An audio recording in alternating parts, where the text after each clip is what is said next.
Listo, Estíbalis, cuando quieras. Buenas tardes a todos. Bienvenidos a la presentación del libro Guía para construir un clima escolar. Estamos aquí desde la Filbo, desde el stand 502 pabellón 3 del segundo piso. Estamos aquí transmitiendo también en nuestra pantalla digital el evento.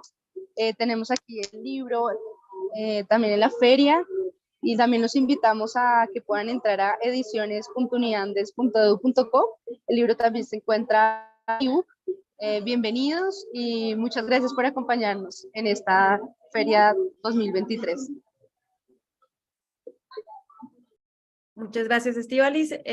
Yo también quiero darles una cordial bienvenida a todos los que nos están escuchando en este momento al lanzamiento del libro Guía para construir un clima escolar seguro. Estoy aquí con dos de los coautores y mi nombre es Stephanie Mayerovich y yo soy profesora de la Escuela de Gobierno y tengo hoy el placer de estar en una conversación con los dos de los autores del libro sobre temas muy relevantes para Colombia y para toda Latinoamérica que iríamos conversando. Les quiero dar la bienvenida a los dos autores y que van a iniciar con una breve presentación del libro. Primero tenemos al profesor Ron Avi Astor, profesor de Trabajo Social en UCLA, que nos acompaña desde allá. Y tenemos también a Laura Liévano-Karim, que es estudiante doctoral, candidata al doctorado en trabajo social en la Universidad también de California en Los Ángeles. Bienvenidos a ambos y empecemos entonces con la presentación de parte de ustedes. Thank you so much, Stephanie, for this wonderful introduction. And to the audience and those people listening, I want to apologize that my Spanish is not very good. So I'm giving the lecture in English, but we have a wonderful interpreter. So I want to thank her very much, Jenny. Thank you for that. I'm also super thrilled that this book is coming out in Spanish. And I could give you a little bit of a background of how we started this idea and this process going back 30 years ago. My colleague Rami Benbenishty, who was unable to be here right now because of the time differences with Israel, and I have projects all over the world, in California, in Quebec, in Kosovo, Cameroon, beforehand in Taiwan, China, and in Chile as well, among other places.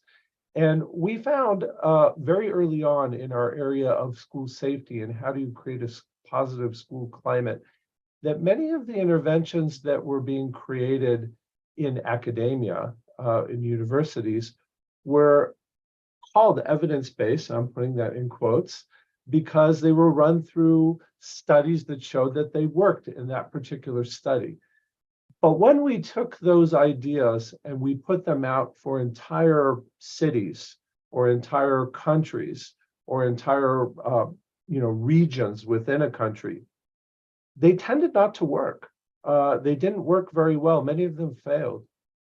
And one of the reasons when we go into the schools, because we spend a whole lot of time in schools in Israel and in Chile and in the United States and other places, we found that every location had very unique needs, unique perspectives, unique cultural backgrounds, and also unique political structures that weren't just the big political structures. Some of them were very local and particular to each place. So even with schools in the same communities, there might be 20, 30, 100, or 1,000 schools, depending on the cities that we were looking at.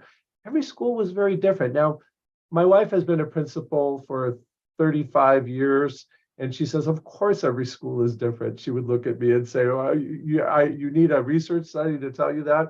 And my daughter's been in education for 15 years, and she says the same thing. And I was a teacher beforehand as well. And I know that every school is different, and every school over time is different. But somehow the way we go and intervene, the way we talk about policies is very static. It's very top down and not bottom up. In the last 20 years, people have come up and said, we should listen to the voices of the students a little bit better. We should actually take into account what they think and how they feel about their climate and situations.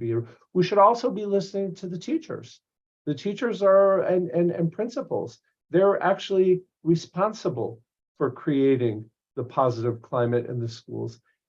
And what about the parents who are bringing their kids to the schools? Is the school actually reflecting what they believe in, what they care about, what their culture is, and where they foresee their children, where they want to be?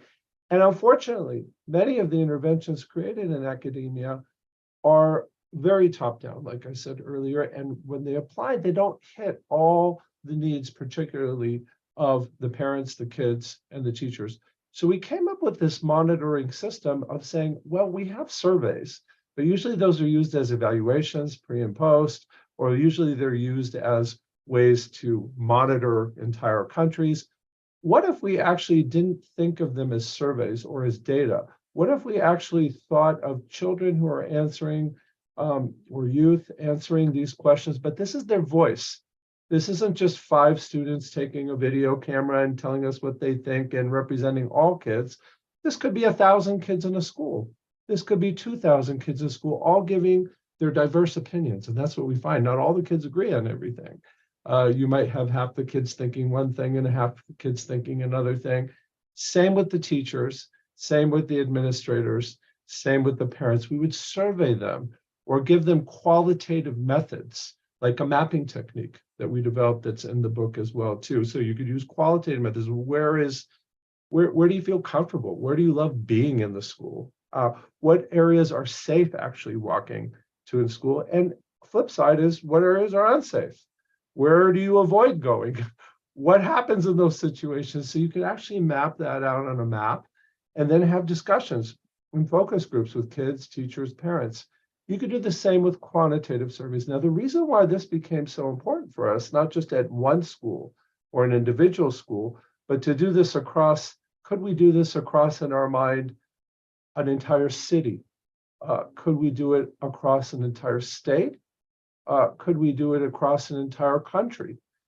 And so that's what we tried out about 25 years ago. Could you ask kids in each of these schools across, let's say, California has 10,000 schools, gather their opinions, and then use that both at the local level to create a very catered program for that period of time for those students, parents, and community members, but at the same time, not have the same program, the exact same kind of top-down program for every school in the state.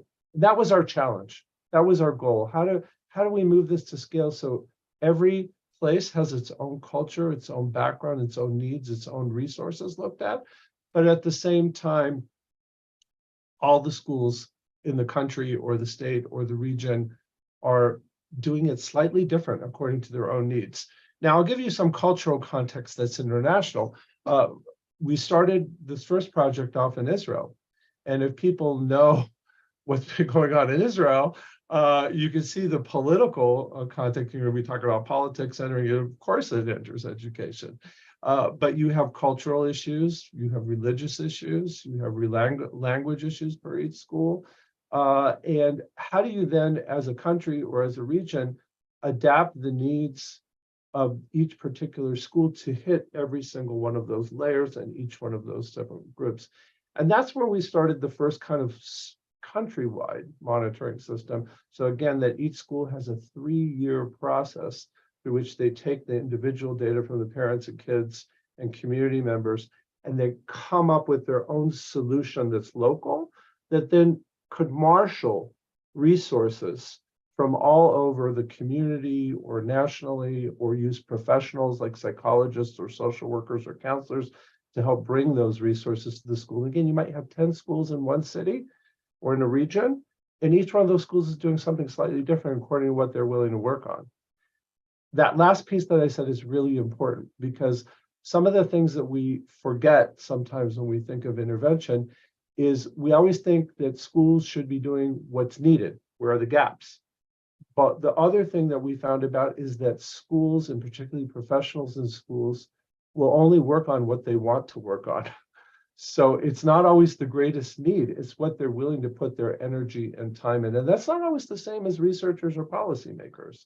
It could be that they start with different issues, and I could give many examples if you want to talk about that, but we think it's important from a ground up welcoming empowerment perspective to actually start where the community, what the kids, parents want to work on. Sometimes it's controversial.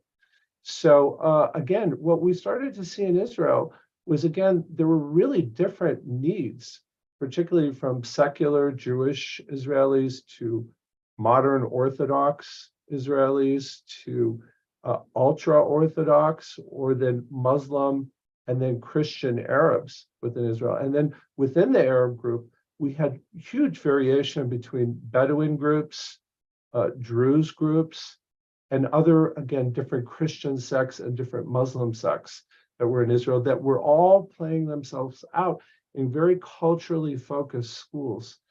And so each one of those types of schools and types of things had to develop its own strategies at the local level, but also those actually filtered back up to the Ministry of Education so that they started turning some of these patterns that were common amongst the various different kinds of cultural schools into policy.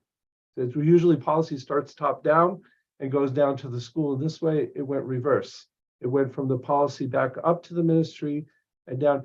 And this is what's surprising. With everything that you know and you hear about what's going on in Israel with war, we've had massive decreases in school violence during this period of time.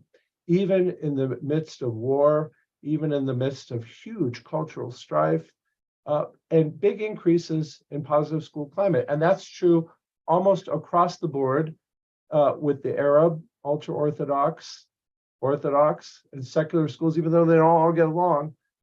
That's been happening. I'll give you another example. In California, they've also been using a monitoring system similar to what we have that we piloted in some of our smaller areas like San Diego region and others. Again, if you've been following the news of what's been happening in the United States, we've had a lot of school shootings, which is very not common in other places around the world, and massive, probably not more than every other place in the world, but it's really high in terms of political strife and political tension, particularly around issues of race and resources and structural racism.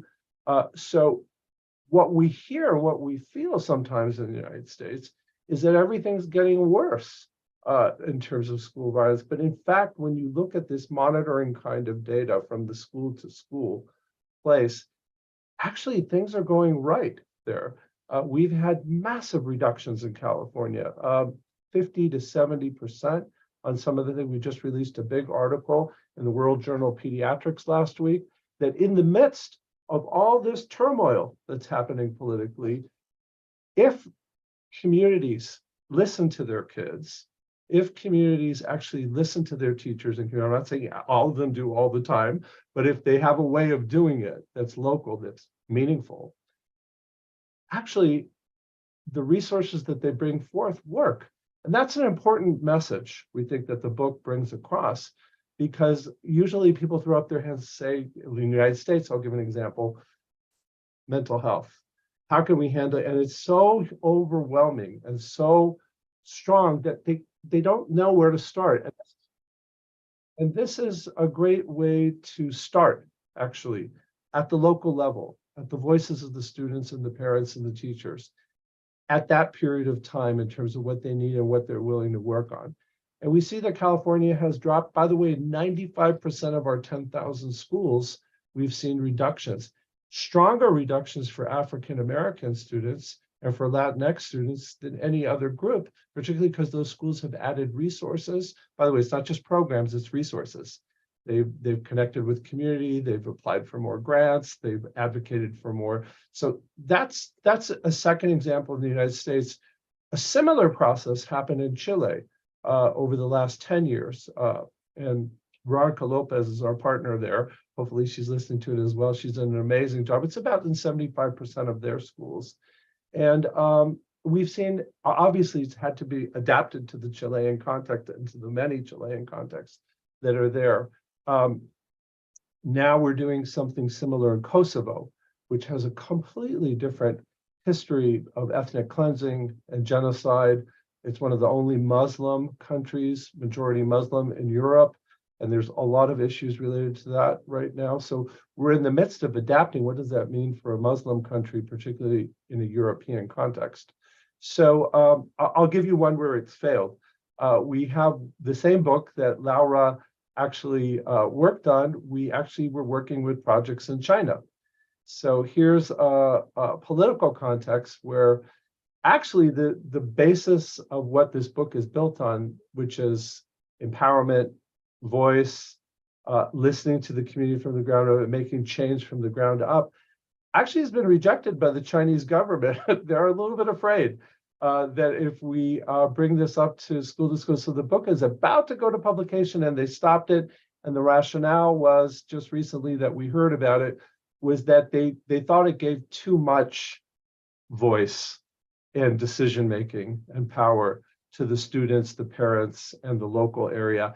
And actually they felt that it needed to be more top-down driven. So they don't want that book published right now in China. They'll wait, which is an interesting kind of cultural difference. It's written,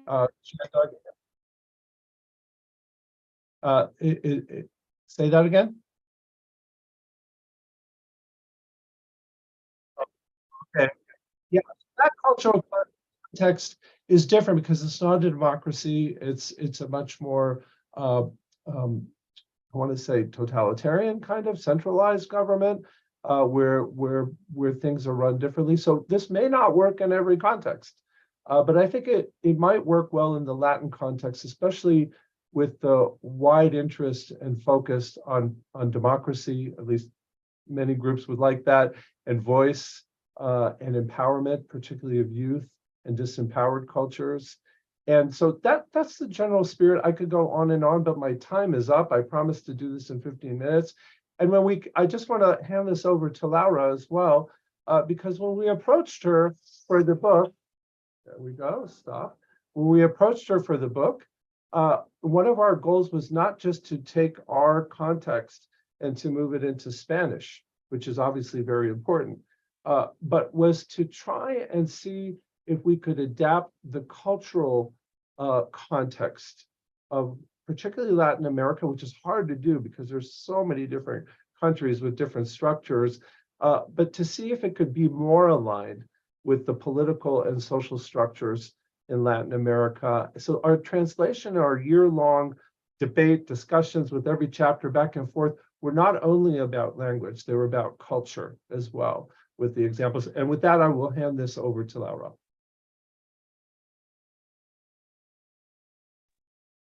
Bueno, muchísimas gracias. Esa introducción estuvo pues perfecta.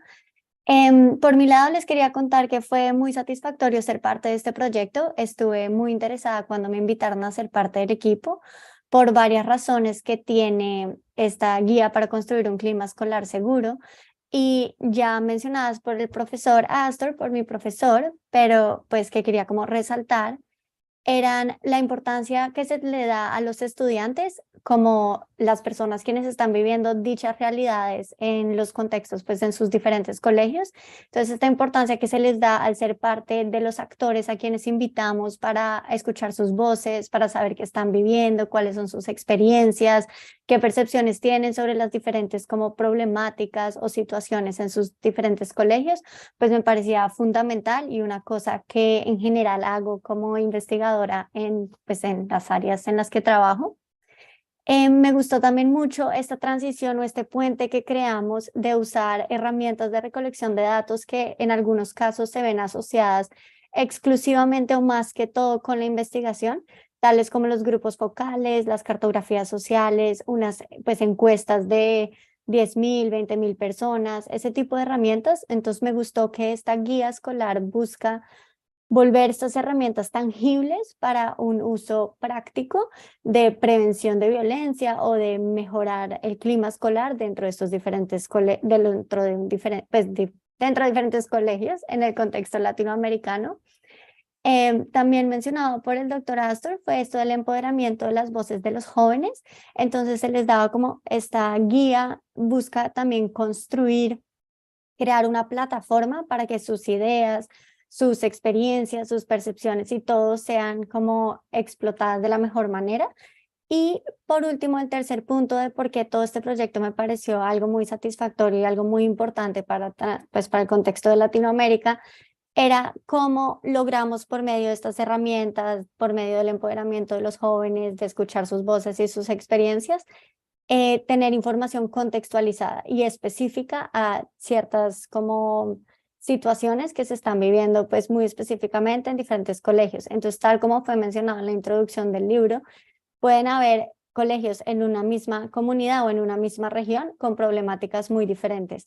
Entonces, este tipo de sistemas de monitoreo nos da la posibilidad de distinguir cuáles son esas diferentes como capas de problemáticas que existen en los diferentes colegios.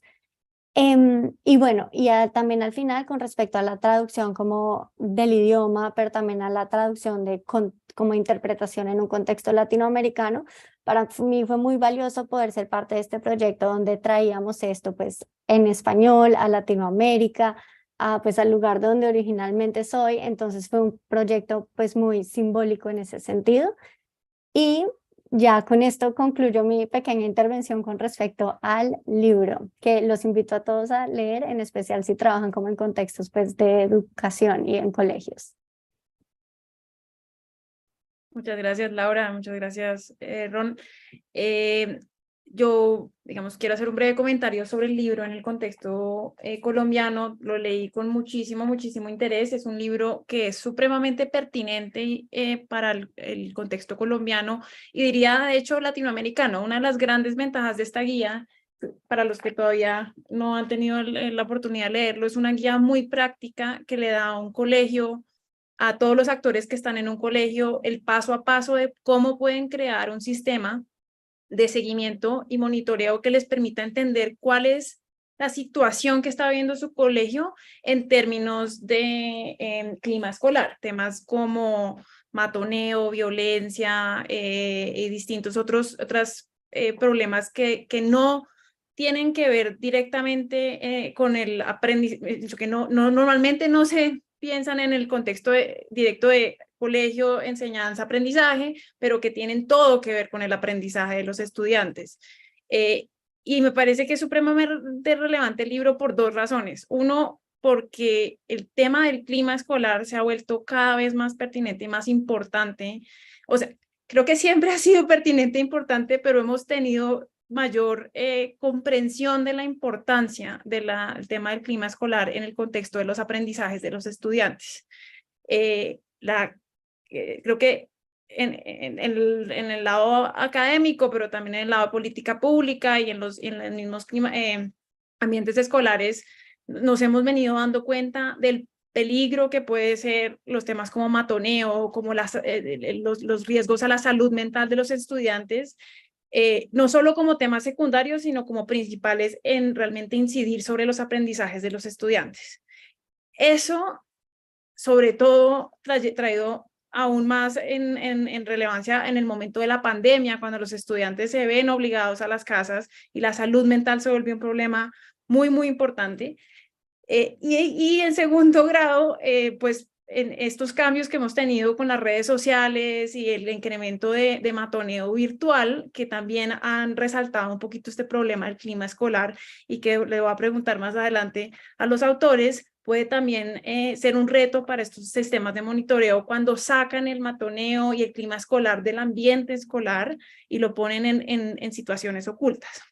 La segunda razón por la cual me parece muy interesante y muy pertinente este libro para Colombia y aplica mucho más allá del sistema escolar es en la importancia que le dan a la recolección de información desde todos los actores para saber básicamente en qué estamos. Es muy común y aquellos que me han oído hablar en distintas ocasiones saben que yo soy una promotora de los sistemas de seguimiento y monitoreo y de la importancia de tener información sobre, uno, cómo estamos, que normalmente no tenemos información sobre cómo estamos en términos de aprendizajes, de bienestar social, de distintos temas que aplica de nuevo mucho más allá del sistema escolar. Y sobre todo, si identificamos un problema, hay matoneo en un colegio, los estudiantes están teniendo un problema de clima escolar y se genera alguna solución, una intervención para tratar de solucionarlo, normalmente tampoco tenemos idea de si esa solución, si esa intervención logra solucionar el problema o no. Implementamos un taller, implementamos una charla, implementamos alguna cosa y esperamos que eso resuelva el problema sin nunca tener idea de si eso sirvió o no. Y la importancia de estos sistemas de seguimiento y monitoreo es simplemente darnos es ir andando con una lámpara que nos dé un poco de luz en dónde estamos parados y hacia dónde vamos. Y aquí es donde yo creo que hay un reto muy importante. Colombia, como muchos países de la región, ha venido, yo creo, yo he trabajado también en Perú, sobre todo, ha venido avanzando mucho en sistemas de seguimiento y monitoreo, tanto a nivel de los ministerios como tratando de aterrizarlo a niveles más, a nivel escolar. Pero la implementación de estos sistemas tiene unos retos muy importantes y es donde me gustaría tener una conversación con los autores del libro, y es que muchas veces estos sistemas se implementan con una mirada hacia la fiscalización, hacia el castigo, hacia si ustedes no cumplen ciertas metas van a tener unas consecuencias muy, muy graves. Entonces eso genera un rechazo de parte de los actores. En Colombia, digamos, los profesores de los colegios, que tienen un sindicato de profesores bastante fuerte, son reacios a tener constantes mediciones de lo que están haciendo, porque en otras situaciones ha sucedido que se use esto para decir, bueno, sus estudiantes no están aprendiendo, usted tiene la culpa, lo vamos a castigar. Y los sistemas de monitoreo se pierden su sentido, el sentido de ser, y se vuelven una manera de castigar a los profesores. Y eso genera un rechazo desde el punto de vista de no quiero tener monitoreo lo que estoy haciendo porque me van a castigar por eso. Y en vez de pensarlo como una herramienta de aprendizaje, que es lo que debería ser al final del día, deberíamos usar esto para aprender y no necesariamente para castigar, porque en ese momento ya se vuelve digamos, una herramienta que genera rechazo desde los profesores y que además pues puede perder todo el sentido, porque si yo tengo susto de que si yo no cumplo una meta me van a castigar, pues voy a tener incentivos a manipular esa meta.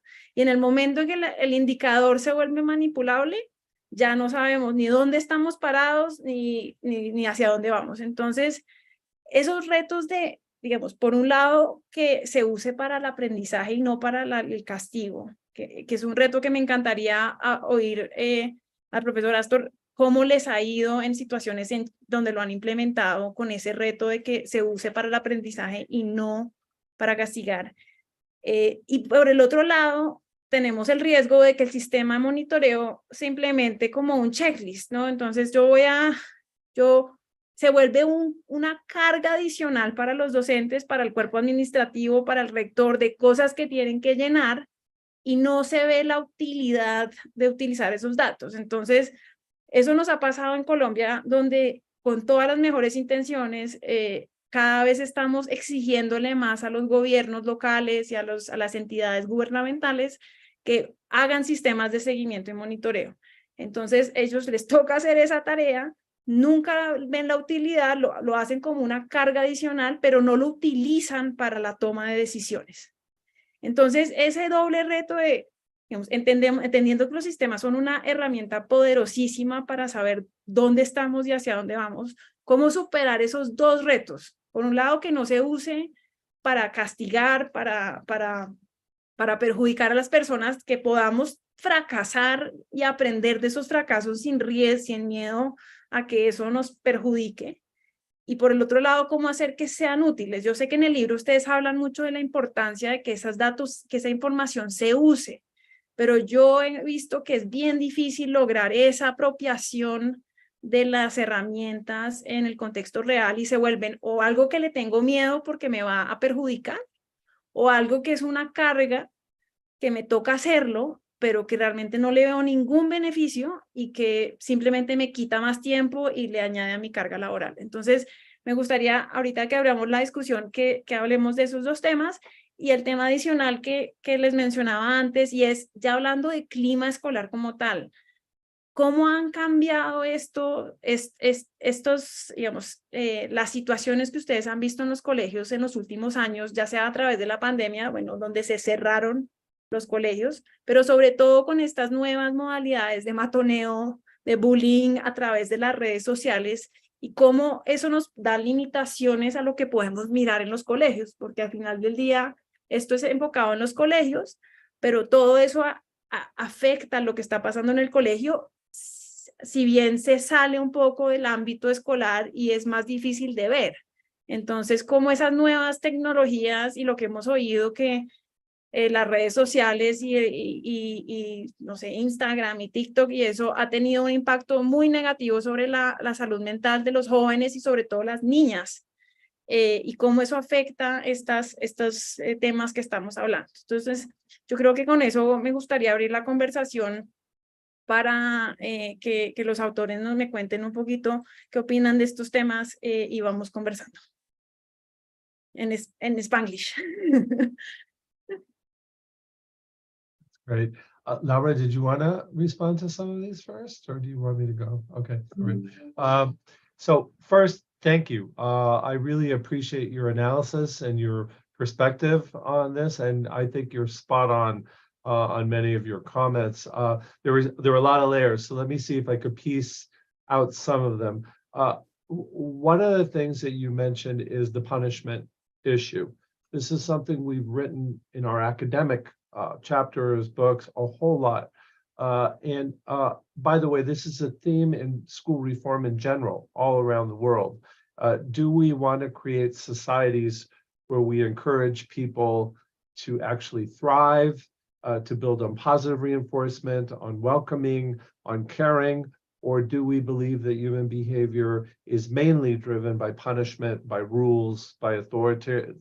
So these are big themes in education. Obviously, it's probably a combination of the both. You need boundaries and rules, but you also, at least most academicians that I know, would fall on the image of a school, and this is probably true in almost every culture, as being a place where we uplift children. We add on to what their families and communities do to enlighten and to create opportunities for them and to create wonderful friendships. And I think this relates to an image of how we see society, right? So it's not just the monitoring systems. I agree with you that this is a major problem with the monitoring systems.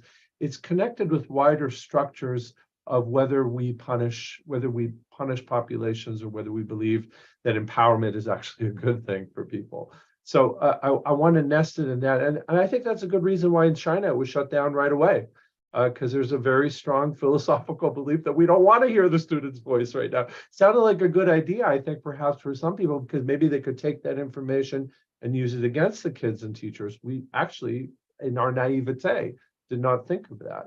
But now that actually people are getting excited and talking, maybe some higher ups don't want that. So I think your focus on the punishment and the empowerment is really strong. And I think even for those who believe in positive empowerment, you have to kind of get over that, get used to it. So let me give you a couple of concrete examples of things that we've done in different countries to facilitate that process. So in Israel and Kosovo and in Chile, what we did in the first few years, we were able to work and convince the authorities higher up to allow the schools to not see this as data, because usually in monitoring systems, the data goes to the principals, it goes to the district, it goes to the ministry, it goes this. We wanted it first to go back to the kids. These are your voices. This is what you said. This is not just what one said. You have, and again, there's never quite uniformity. Kids have different opinions. It goes back to focus groups. They discuss it amongst themselves. Then we did the same thing with teachers in those schools. So again, the data was not for the minister. The data was for the teacher. So that really matters a whole lot. I'll give a couple examples in Chile. It worked very well. They had that kind of predisposition anyways for empowerment and for empowering youth in some of the schools that we were working. We were in Valparaiso at first, and then later in Santiago, and then later it spread out to other regions across. What we decided to do is to give a kind of a shelter of 2 or 3 years, if we could, and we got authorities to agree to that, so that schools had a chance to take the voices of the students and the teachers and to create something. Like you said, it doesn't always work, but to create something and piece something together that's meaningful to them. And that brings in their culture, it brings in their religion, it brings in their language, so that it makes sense to them in the certain school level. And then you'll have a diversity of different solutions. So that's wonderful, because if you could give them the 3-year kind of breathing period, and that's in Israel, though, that same process, the politicians were fighting back and forth. So they actually have 2 systems. They have an external system that they do every 3 years, and they have an internal system that's quiet, that's just for themselves every year. And actually, I think it's that internal system that keeps it going, because that's what they really work on. And the kids come up with amazing solutions, and so do the teachers and the community members. Again, they don't always work. I'll give you a couple examples from just to enliven the examples so you can see what I'm really talking about. In California, in some of the schools, some of the kids and teachers came and said, you know, my solution to the bullying in school climate is we need big gardens in our schoolyard. We want to build all sorts of gardens, community gardens, our own gardens, all the grade levels will do it. I kind of thought, that's not what I was thinking of when I was thinking school climate. I don't know, but that's what they wanted. That's what they started working. We helped them write a little grant, and they went, about 3 schools did this. And it was phenomenal. It was so amazing to see the kids and the teachers go out into the gardens and plant things, and some were using science on it. And they were bringing in community and different cultural groups and how they cooked with the food and how they did things I would have never thought of. But we didn't stop there. When we had an example like that, we then videotaped it. We made a 3-minute video, and then we sent it to another 147 schools locally and said, this may or may not work for you. Do you want to come and visit and see what it's like? That particular, so this is in the 3-year period. Those schools then started doing kind of a pilgrimage to that particular. By the end of 3 years, we had 95 gardens in the different schools, community gardens. Not me. It was spreading by positive things, not punishment, not rules, not programs coming, but seeing other kids start. They weren't all exactly the same, but they tried. Another example, one of our schools came up, the kids saw it, there was bullying, they say being nice matters. That was their theme that the 7th graders came up with. The teachers agreed with it. They were able to get the city council, this was in California, in Temecula, not far away from where we were at. They got the banks, they got the fire department, the police department, actually painted all the buses in psychedelic kind of 1960s-ish color. Yes, they did that with banners. And again, I wasn't sure, but that one was interesting. The first round that didn't work in reducing the climate and creating, but we loved it because it was bringing in the community. So we said, let's work on it harder. They did. By the 2nd and 3rd year, they had pretty large reductions. And again, that became a place where welcoming and community school pieces became an example. We wouldn't have come up with that necessarily. By the way, I still go there. They don't know I had anything to do with this. This is 10 years later. And I still see the banners and people are wearing the shirts and the gardens are still there. So it's because the community owned it and because it's continually being evaluated at the local level. I'll give you one more example that you said, how do you get the teachers? With some of the more severe things like weapon use, being threatened by gangs or criminal groups on the way to and from school, or suicidal ideation. Even though California, for example, collected that data, they were doing that at the system level. Nobody looked at it at the local level. Surprising, right? So when we would take the data, let's say of the 7th graders or the 9th graders or the 11th graders in California, and we would for the first time present to them, you have 35% of your kids sitting in your math classes, actually not thinking about math, but they say they want to die and they have a method. That's a very different thinking process. The teacher imagining the faces of the kids in her classroom versus an abstract idea of mental health, that kids' mental health and COVID is getting. These are the children that teacher is teaching now. And then when we come back and we say, you know, we've had a focus group with these kids, and kids are saying, yeah, this is how we bring that back to the teachers and the teachers to the kids, we see a softening of heart around the more difficult stretching thing. The very strict teachers, the ones who want to publish, begin to say, well, maybe we should have some social emotional things in our classes, even in the math classes. And that's a process. That's a process of hearing the voice, hearing the pain, not abstracting it to something far, and actually committing to doing this every year. This is part of what we do in schooling. Again, the notion of schooling is it's not just to read, it's not just it's the kind of society and people we want to create. And if you have, now the advantage of having this is we do this for the whole state. We actually were able to pull out the schools that did it well, not that we're doing bad, and use those as for the whole state, both in Israel and here, that people could go and learn from. And that's positive. That's really positive. That uplifts people, gives them examples.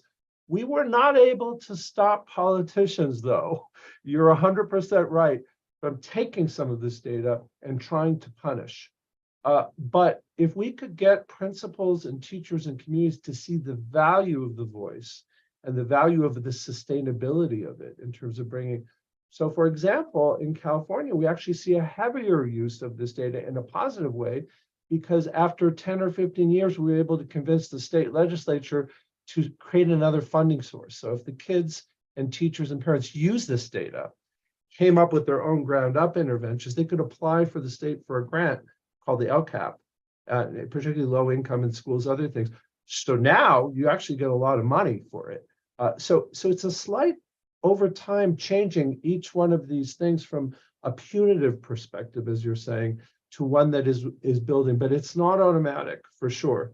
And it is something that we see all over the world, this tension between should the voices be used to uplift or should the voices to be used to punish. And I would urge, as you said, that we have to have strategies around that. It's not an all or nothing, but amazingly, we were able to convince very conservative politicians by coming to those gardens and going to those city celebrations and listening to how they organize them. I could give examples from Israel and other places as well, but I think the Latin context, particularly what we saw in Chile, there's a huge value of children, and there's a tremendous value in terms of imagining the future through these children. So I think if it's not just a monitoring system that goes to the higher ups and then they use it to punish or to reward, kind of from high on up, and it's this way up where we're actually learning from the communities, it's easier to sway people, because when you're sitting in front of a person and it's not abstract, it's a little bit harder to have these more punitive views. Not impossible, because we've seen that. One more thing, I don't know if we have time, but the places where we've had the greatest challenges were areas that had organized crime. And we could talk about more about that if you want to. And that's true in California and Canada, in Kosovo and Israel and Chile. But how you handle organized crime in and around school is a more complex issue, particularly around voice. And that's had to be a little bit more subtle, and actually sometimes include gangs and sometimes include other community sources so that the schools become safe havens and uplift kids. Sobre ese punto, yo seguiré en español. Sobre ese punto me parece, digamos, muy importante resaltar los retos en no solo, digamos, tener la participación y la aceptación de los profesores, sino también de los estudiantes. Y Colombia es un país que tiene muchos retos de clima escolar. En ciertas partes, en ciertas ciudades, el tema de las pandillas y la violencia y las fronteras invisibles llegando al colegio son un tema muy real. En otros casos es matoneo más dentro del colegio. En otros casos son temas de violencia familiar. No tenemos las masacres en los colegios de Estados Unidos, pero tenemos muchos de los otros problemas de todas formas. Y uno de los retos, digamos, el consumo de drogas también es algo que ustedes tocan en el libro, y, digamos, parte de lo que el libro promueve es hablar, empoderar y aprender de los estudiantes, pero para eso los estudiantes tienen que confiar también en estos sistemas. Y cómo generar confianza entre los estudiantes para que digan la verdad, tanto sobre cosas como el consumo de drogas o psicoactivos, como cosas más riesgosas, como que sientan miedo a delatar ciertas estructuras por miedo a que a la retaliación, que los castiguen no ya el sistema escolar, sino las pandillas, los bullies, cómo generar esa confianza entre los estudiantes. It's a great question, and thank you for that. So there's a couple of things that are important to know before, and one of our theoretical conceptions, and this is something that we could argue as academicians on whether it's true or not, but Rami, Benbenishty, and myself have come to the belief, based on the data that we've seen around the world, that it is possible, it's not always, if a school is tremendously uplifting and has a staff that's very dedicated, and parents and kids that come together, when that happens, the school can become a vaccine of some sort to what's happening in the outside world. Because sometimes we see the school as just a reflection of the outside world. Sometimes people have a conception of the school as this is what is, but the school is actually a picture of the future of where you want to lift to. So you have to kind of wrestle within your own head. A school is not a school is not a school, to kind of paraphrase Gertrude Stein's "A rose is not a rose is a rose." It depends on how you see it. And the way we see it is it's possible for schools, if they're organized correctly with the right resources, with the right, more positive, uplifting views that you mentioned earlier, to take kids who are in extreme risk, including gangs, including organized crime, including threats and very high risks, and we actually have this in the data, I'll give you an example of you. And if a kid who was treated because of family violence and community violence and gang violence all around, had all these risk factors and attended school A that had this loving, caring, uplifting welcome versus school B, the kid in school A's likelihood of actually going to college, doing well, getting a good job, and creating a different vision of a future is highly likely. And that's actually what we see in our data. We see the kids in those schools where they use these ground level resources and make it uplifting. In other words, the kids are also reporting their teachers are caring for them more, they feel more belonging to school, they feel that they're making more friends. Amazingly, we didn't predict this originally, but now 30 years later, this is the advantage of being an old man, is I could look back and say, we were wrong. This actually works. It's not only a reflection of the whole society. In other words, it's not determined by the community or by everything they're going. The school actually offers a portal, a vision of a different kind of future. So I'll give you the example from the data, and if anybody's interested, I could send them the article of what we did in California with 145 schools, very low income, very gang oriented, high crime, high substance use. The substance use reductions were higher than the violence. I mean, we're more steeper than the thing. We're talking about 60 to 80% reductions, and we're talking about heroin, and we're talking about opioids, and we're talking about cocaine. For kids who attended the most caring schools through the monitoring process, we saw drug reduction. We had about a 45% reduction in initial gang affiliation. So the reason why I say it started as a vaccine is because it's not that they were in gangs and they dropped out. The kids who attended that school never joined gangs afterwards. They actually never took their first drug.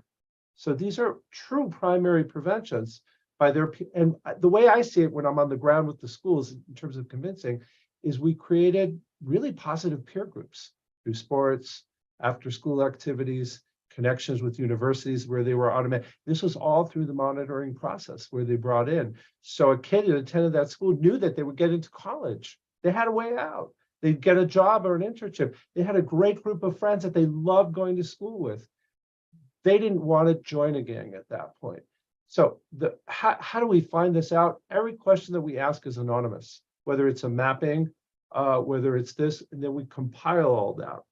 So nobody is needing to tell about another situation. And if it is very specific and we think it's that, we tell the student not to tell us. We don't want to know if it's going to put you at risk or your friends at risk. So when we come back to the group, it's collective. You have thousands of kids who have reported it at a grade level or teachers. It's not something that we would ever present. And the same with the qualitative data, by the way. We don't take each individual's data, we compile it into one chart, and then we don't talk about individuals. So for example, the mapping procedure. It's a very different thing saying, well, who did this to you at the bus stop after school on your way to school, to say, what's happening on this street? You know, and they don't have to tell us about individuals. They could say, you know, as I'm leaving at 3 o'clock at the gate, this is da da da da, and we stop them in the focus groups and say, don't tell us specifically about name. We don't want you to get in trouble. We want to know what we could do. So again, in California, when students have told us this about, they actually have moved, the city has moved bus stops, so they won't be between two rival gang areas.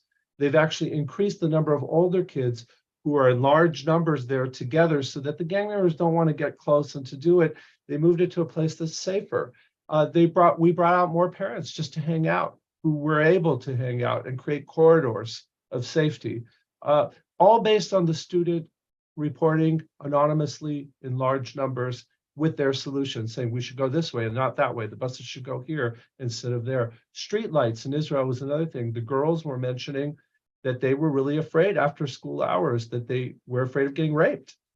So the city actually took that data, created more street lights, more monitors, more people around so that people could get in. Same with the female teachers.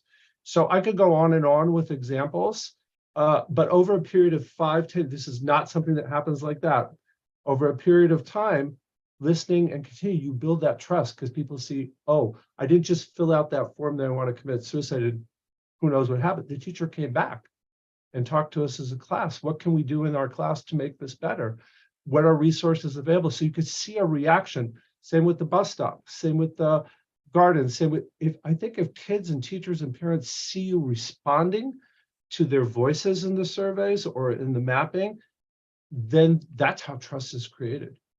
You may not do everything that they say, but collectively, there's an interaction. It's not just, okay, I filled out the form, I'm done.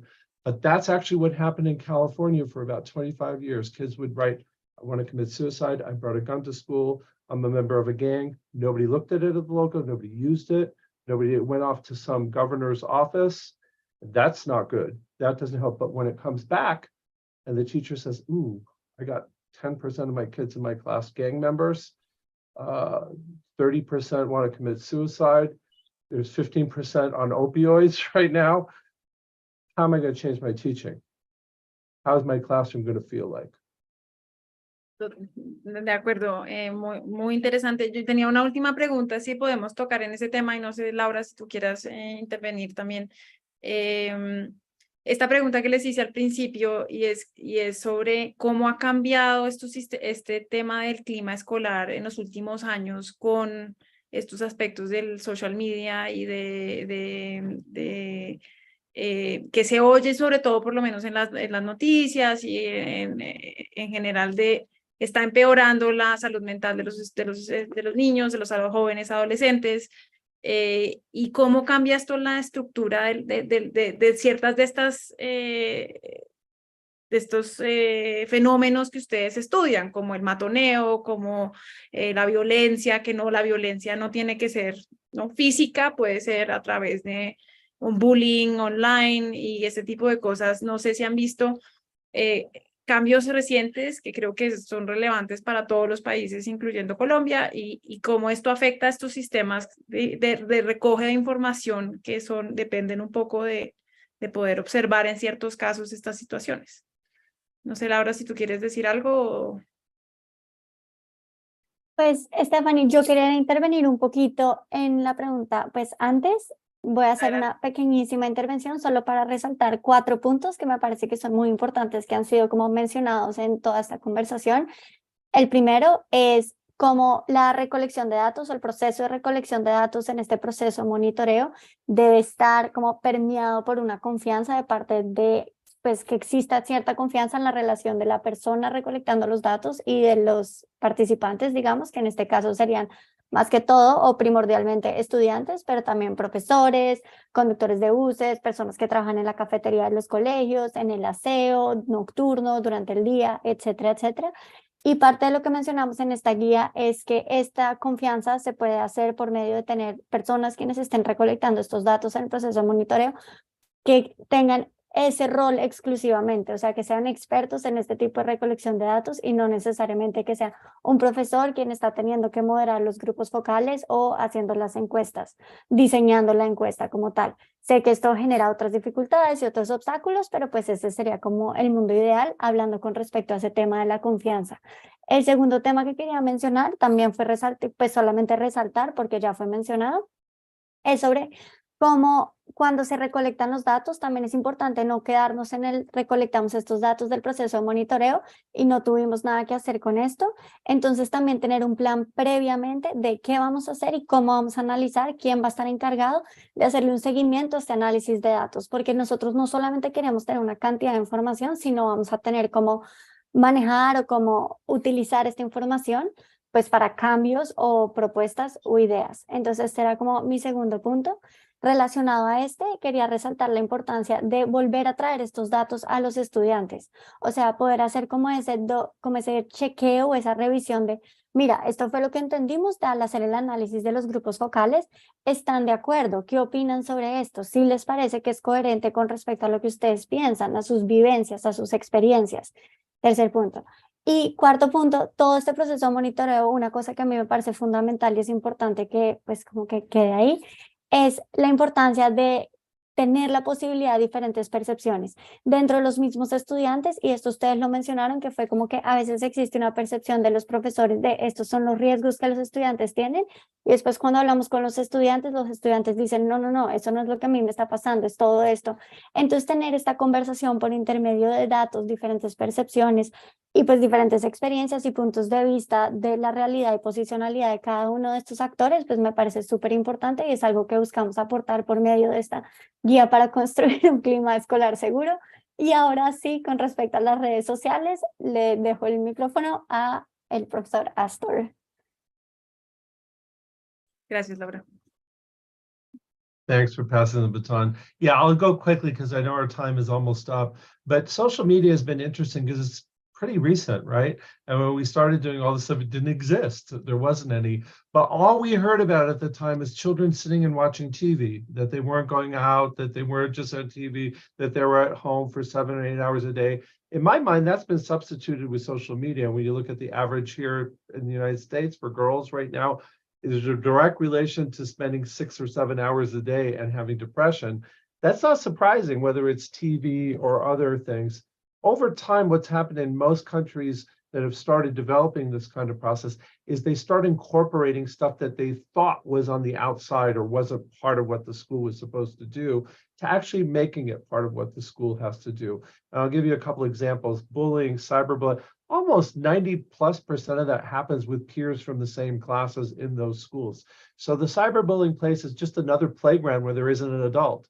When the adults, parents, whatever, say, well, no, if you can't do it in the bathroom or the playground or around it, you can't do it online. You can't say these things, do these things, and you actually educate about it and create policies about it and work with parents and kids about it and treat it like you would any other context. We see massive reductions in terms of that at schools here, more than 70% reductions when schools actually take responsibility. Secondly, I think, there's a lot of information out there, and I think schools could do a lot to educate on what is healthy development.